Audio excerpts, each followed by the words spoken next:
La nieve cae en la costa irlandesa. El viento corta las paredes de madera dentro de una cabaña para perros y patos. La escarcha se extiende por el suelo.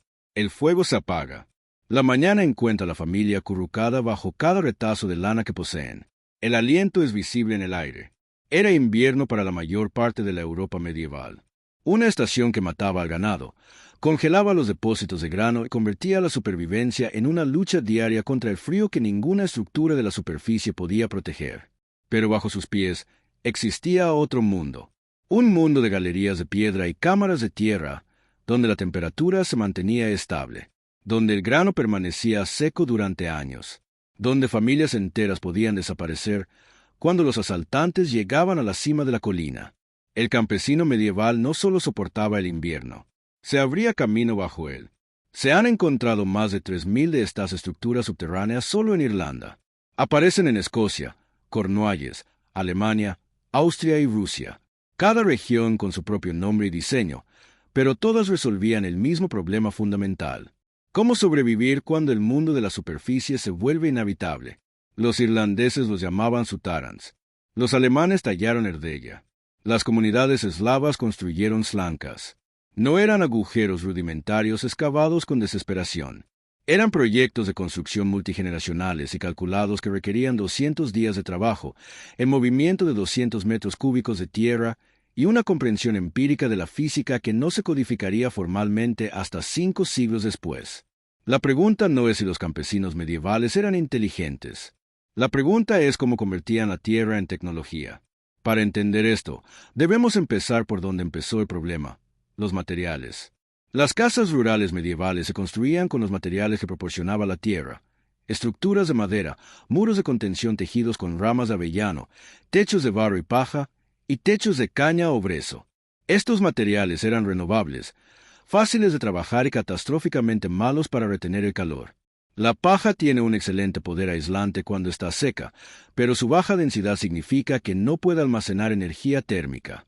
En cuanto se apaga el fuego, el calor se filtra a través del techo hacia la noche invernal. Las paredes de madera, incluso revestidas de arcilla, crean una barrera porosa que permite la penetración del viento. Las temperaturas superficiales dentro de estas casas ajustaban estrechamente a la del aire exterior. Cuando enero bajó las temperaturas a menos 1 grado centígrado, el interior apenas se mantuvo por encima del punto de congelación. El invierno convertía cada noche en una apuesta arriesgada. Y para muchas familias, las probabilidades eran fatales. Así que se hundieron.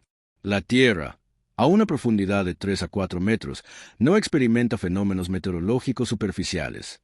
Se encuentra la temperatura media anual de la región, aproximadamente de 8 a 10 grados centígrados en Irlanda, ligeramente inferior en Europa Central. Este es el principio de la masa térmica. Los materiales densos como la arcilla compactada, la til glacial, la caliza y la arenisca poseen una alta inercia térmica.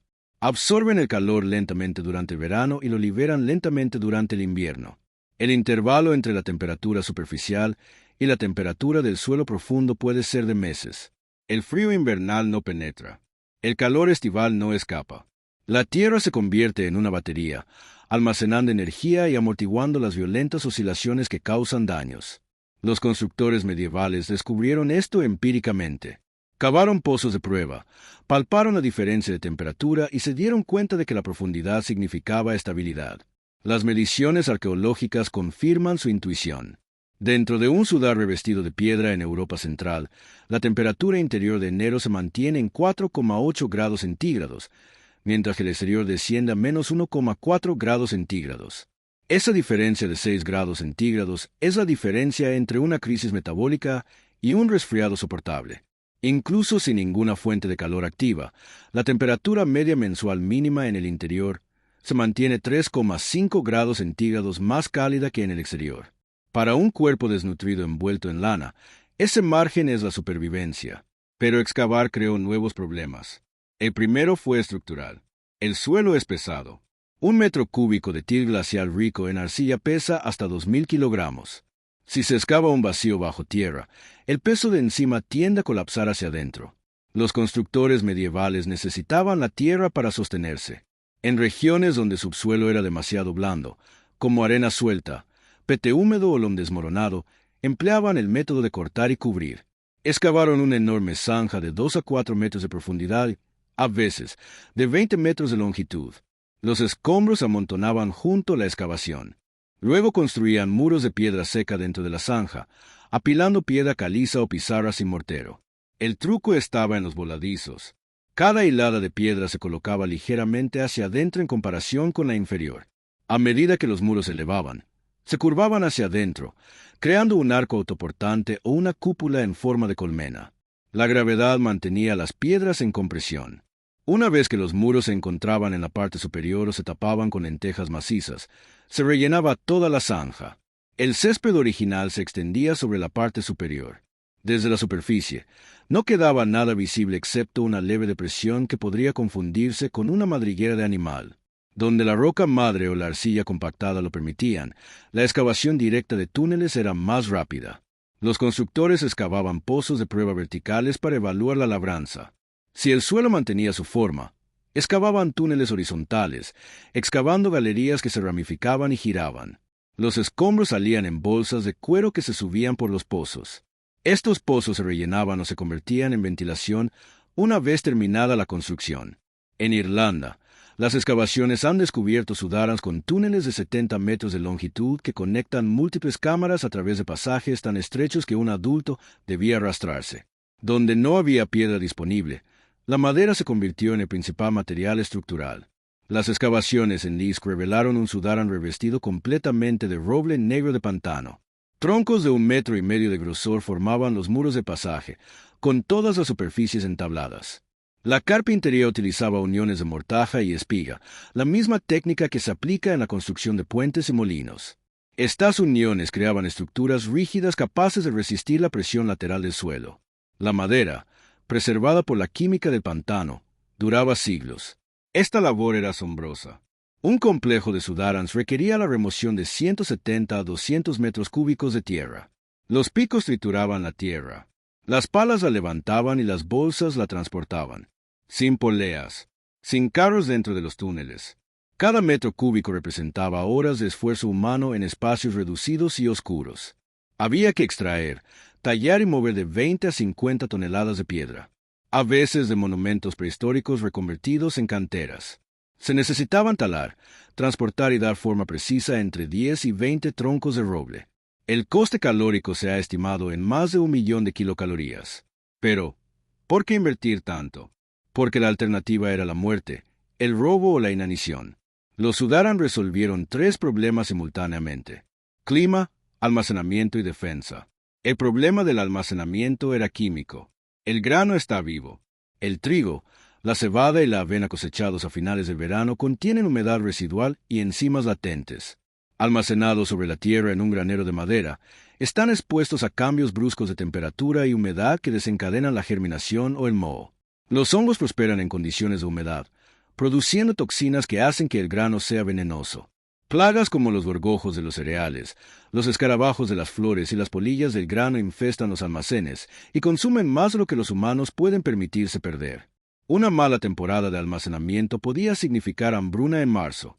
Los pozos subterráneos ofrecían una solución elegante a través del sellado hermético. El pozo se llenaba hasta arriba con grano y luego se sellaba con una gruesa capa de arcilla, piedra y estiércol animal. El sello debía ser hermético. Una vez cerrado, el grano y los microorganismos que contenía comenzaban a consumir el oxígeno atrapado mediante la respiración. El dióxido de carbono lo reemplazaba. Cuando la concentración de CO2 alcanzaba un umbral letal, la vida aeróbica se detenía. Los gorgojos se asfixiaban. Las esporas de moho no podían germinar. Las bacterias morían. El grano entraba en letargo. Su propia actividad biológica creaba un ambiente autoesterilizante. Escritores agrícolas romanos como Vero y Plinio el Viejo describieron que el trigo almacenado en tales pozos subterráneos permanecía viable durante 50 años. Los campesinos medievales no necesitaban textos en latín. Tenían una observación. Un pozo sellado funcionaba. Un pozo sin sellar no. Rompa el sello para recuperar el grano. Vuelva a sellarlo inmediatamente y el proceso se reinicia. Los hallazgos arqueológicos de estos pozos de almacenamiento revelan capas estratificadas de grano separadas por tapas de arcilla, lo que indica múltiples ciclos de llenado y extracción a lo largo de varios años. El mismo principio se aplicaba a los productos lácteos. La mantequilla, el queso y la leche se echan a perder rápidamente a temperaturas cálidas, pero se mantienen frescos en ambientes frescos y estables. En Cornualles, el diseño del fogu, término local para sudaran, se correlaciona con el almacenamiento de productos lácteos, con construcciones macizas de piedra seca, grandes lentejas y cámaras ubicadas para maximizar la masa térmica. La mantequilla almacenada aquí podía durar todo el invierno sin ponerse rancia. El queso maduraba lentamente, desarrollando su sabor en lugar de pudrirse. La cerámica ofrece evidencia de un procesamiento activo de alimentos. El sutaran, caracterizado por toscas vasijas sin esmaltar en forma de tina, a veces decoradas con rosetas o motivos en espiga, aparece constantemente en las excavaciones. No se trataba de vajilla fina. Servían como recipientes funcionales para la fermentación, el almacenamiento y el transporte. Junto a la cerámica se encuentran piedras giratorias utilizadas para moler grano y convertirlo en harina. El sutara no era solo una despensa, era un taller.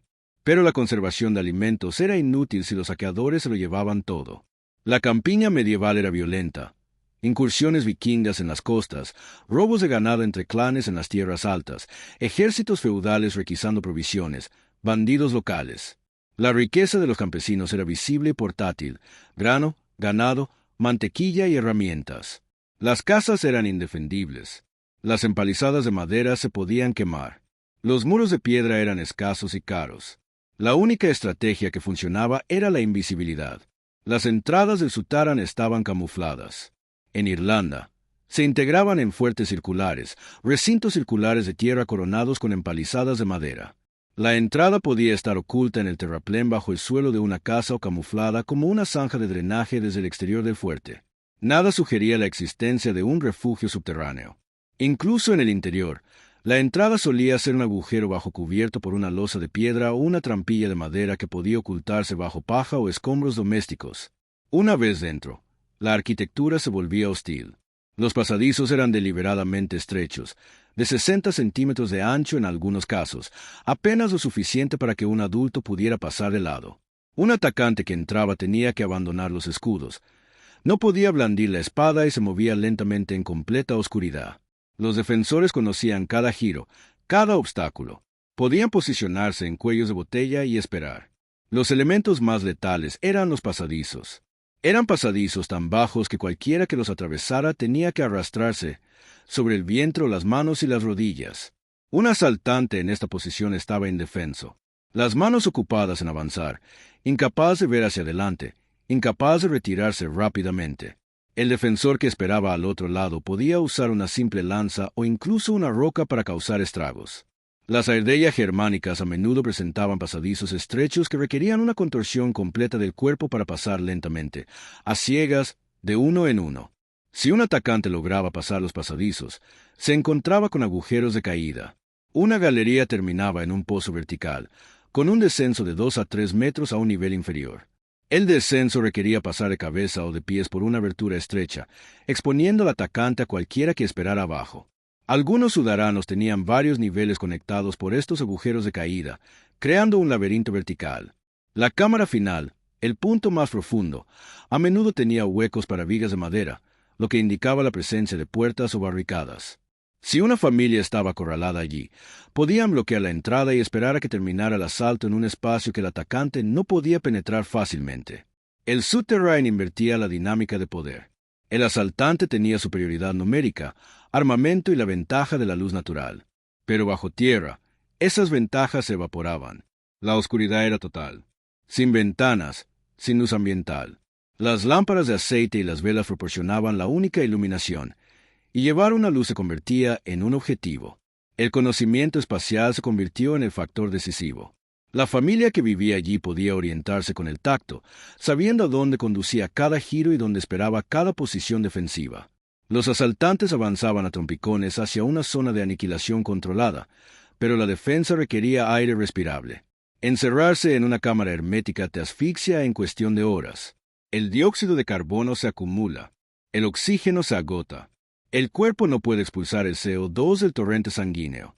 E incluso con oxígeno presente, un alto nivel de CO2 causa hipercapnia, dolor de cabeza, confusión, pérdida del conocimiento y la muerte.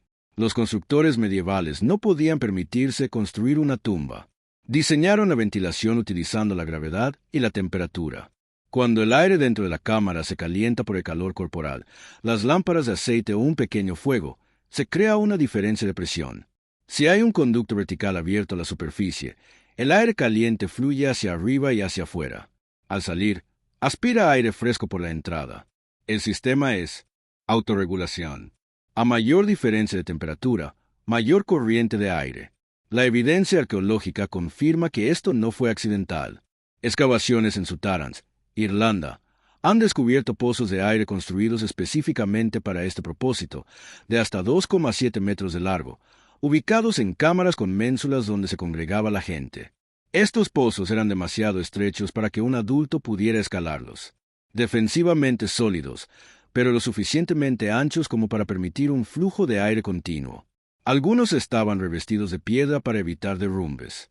Otros eran simples túneles excavados en la tierra compactada, estabilizados con raíces o reforzados con madera de pato. El resultado era una atmósfera apta para la supervivencia incluso durante una ocupación prolongada. Las familias podían refugiarse durante días. Durante una incursión, respirando aire reciclado pero oxigenado, mientras la superficie era registrada y saqueada, el aire cálido y viciado ascendía por el respiradero. El aire fresco y frío entraba por la entrada oculta. El ciclo continuaba mientras existiera la diferencia de temperatura, pero el agua era el enemigo silencioso. Excavar por debajo del nivel freático crea un sumidero. El agua subterránea se infiltra. Los muros se saturan y se derrumban. Las cámaras se inundan. Todo lo almacenado en su interior, incluyendo grano, herramientas y textiles, quedó en ruinas. Los constructores medievales no podían impermeabilizar con membranas modernas, por lo que emplearon geometría y técnicas de drenaje. La mayoría de los Sudarans se construían sobre terreno inclinado. La entrada se encontraba en el punto más alto. Las galerías descendían gradualmente hacia un punto bajo. El agua, obedeciendo la gravedad, fluía cuesta abajo por los suelos de los pasillos. Los suelos solían estar pavimentados con piedras planas, creando un canal liso. En la cámara más baja, un sumidero o pozo de desagüe recogía el agua. Desde allí, se filtraba al subsuelo permeable o se canalizaba a través de un drenaje oculto que salía pendiente abajo. Algunos yacimientos muestran evidencia de laminación de hierro con depósitos minerales duros y oxidados que se forman a lo largo de los canales de drenaje. Esto indica un flujo de agua a largo plazo, prueba de que el sistema funcionó de forma continua durante décadas. En una excavación en Irlanda del Norte, el túnel se inclinaba suavemente hacia una cámara con bordes laminados con hierro, lo que demuestra que los constructores habían logrado drenar con éxito el material del subsuelo de arena blanda que debería haberse derrumbado, pero que se estabilizó mediante la extracción continua y controlada de agua. La sofisticación se refleja en los detalles. Los suelos de losas de piedra no eran decorativos. Prevenían la erosión. Los desagües no eran una idea de último momento. Eran parte integral del diseño planificado antes de que se iniciara la construcción. Los constructores entendían la hidrología intuitivamente, dónde se acumula el agua, cómo se mueve, a dónde debe ir, lo que plantea la pregunta. ¿Cómo veían?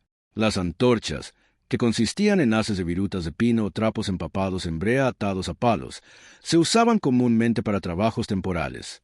Pero eran humeantes. Consumían oxígeno rápidamente y se quemaban rápidamente, inservibles para una ocupación a largo plazo o para trabajos prolongados bajo tierra. Las velas hechas de sebo o cera de abeja eran caras y seguían humeando. La solución, fue la lámpara de aceite. Las lámparas de aceite medievales eran simples cuencos de arcilla o piedra llenos de grasa animal, generalmente de vaca, cerdo o caballo. Una mecha de fibra retorcida flotaba en la grasa, con un extremo sumergido y el otro extendiéndose sobre el borde. Al encender la mecha, ardía durante horas con una sola carga, produciendo una llama pequeña y constante. La ventaja sobre las velas residía en su duración y economía. Una sola lámpara podía iluminar un espacio de trabajo durante una jornada completa. Los hallazgos arqueológicos incluyen nichos de piedra tallados en muros de sudarán a intervalos regulares como aleros. Estos se colocaban a la altura de la cabeza en las zonas de trabajo o en las transiciones entre galerías. Una lámpara colocada en un nicho de alero proporcionaba iluminación sin intervención manual y reflejaba la luz en la piedra, amplificando el efecto. Algunos aleros estaban revestidos con piedra clara o enlucidos con cal para aumentar la reflectividad. Los constructores no solo excavaban agujeros, diseñaban sistemas ópticos para maximizar la escasa luz. El impacto psicológico del trabajo subterráneo es innegable. La oscuridad, el confinamiento y el peso de la tierra sobre sus cabezas son condiciones que inducen claustrofobia y miedo. Sin embargo, las comunidades medievales pasaban una cantidad considerable de tiempo en estos espacios.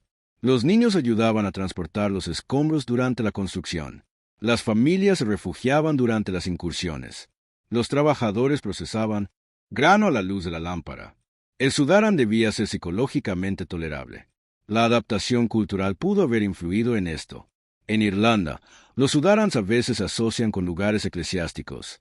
Nombres de lugares como Silclú Belsel y Silpapre se sugieren que algunos funcionaban como ermitas para monjes que buscaban aislamiento estético. Los padres del desierto de Egipto y Siria se retiraban a cuevas y tumbas para orar en soledad. Los monjes irlandeses trasladaron esa práctica a cámaras subterráneas, excavando espacios para la meditación bajo tierra. Si la élite espiritual podía santificar estos lugares oscuros, el campesinado podía racionalizar su propio uso. La reutilización de piedras sagradas refuerza esto. Las excavaciones con frecuencia encuentran piedras con inscripciones de Ogum, escritura irlandesa precristiana y losas de cruces cristianas empotradas en los muros del Sudaran. Una explicación es el pragmatismo estructural. Los monumentos antiguos proporcionaban piedra precortada, pero la inclusión constante de piedras con inscripciones sugiere un simbolismo intencional. El campesino que entraba a Sudaran pasaba por la escritura sagrada, un umbral protector. Ya sea que esto alejara el mal, bendijera a los ocupantes o simplemente proporcionara consuelo psicológico, el efecto fue real. El subsuelo se convirtió en un espacio santificado, no solo en un agujero. Lo que sigue siendo cierto es la inversión comunitaria. Construir un Sudaran requería coordinación más allá del hogar. Las estimaciones de mano de obra, que sumaban 200 días persona y más de 1.000.000 de kilocalorías, superaban lo que una sola familia podía proporcionar. Este era un proyecto de aldea organizado a través del sistema de memoriales o comunas rurales. El sistema medieval de campos abiertos ya fomentaba la cooperación. Los campesinos tiraban de bueyes para arar los campos comunes, compartían las labores de cosecha y administraban colectivamente los prados de pastoreo. La construcción de un refugio comunitario extendió esa lógica. Cada familia contribuía con su trabajo. Todas las familias se beneficiaban del resultado. La evidencia sugiere participación artesanal. La calidad de la cantería en algunos sudarans, arcos con ménsulas encajadas con precisión en las lentejas y bloques labrados, indica albañiles cualificados. La carpintería de madera en los pasajes pantanosos revestidos de roble requería habilidades de carpintería equivalentes a las utilizadas en la construcción de molinos. No eran aficionados. La comunidad empleaba artesanos itinerantes o desarrollaba experiencia interna a lo largo de generaciones. La presencia de piedras megalíticas reutilizadas, bloques de mayor peso, demuestra que los constructores campesinos poseían los conocimientos de ingeniería necesarios para mover materiales masivos mediante palancas, rodillos y la fuerza colectiva. La cronología es importante. Muchos sudarans muestran evidencia de una construcción en varias fases. Se amplía una galería inicial, se añaden cámaras y se refuerzan los pasadizos. No se trató de una construcción de una sola generación. Fue una arquitectura heredada. Un abuelo cavó el primer túnel. Sus hijos lo ampliaron. Sus nietos añadieron pozos de ventilación. Cada generación heredó no solo la estructura, sino también el conocimiento de cómo mantenerla, cuándo usarla y cómo ampliarla a medida que la familia crecía. El abandono, cuando se producía, solía ser deliberado. Las excavaciones han encontrado sudarans rellenados en un solo evento con fragmentos de cerámica, herramientas y escombros distribuidos uniformemente, lo que sugiere que la comunidad decidió cerrar la estructura. Una posibilidad es el cambio social. Para el siglo XII, la conquista normanda había traído consigo la autoridad centralizada y la construcción de castillos de piedra. La necesidad de refugiados ocultos disminuyó. Otra posibilidad es la presión religiosa. La Iglesia Católica desaconsejó las prácticas asociadas con tradiciones paganas o populares. Si los sudarans tenían un significado espiritual, su uso pudo haber sido suprimido o las estructuras simplemente se volvieron obsoletas. La mejora de la agricultura dio lugar a mayores excedentes que no podían almacenarse en fosas subterráneas. Los graneros de superficie con mejor ventilación reemplazaron el almacenamiento hermético. Las casas de madera mejoraron con chimeneas y ventanas acristaladas, lo que hizo más factible la supervivencia invernal en la superficie. El sutaran, antaño vital, se convirtió en una reliquia. Sin embargo, los principios perduran.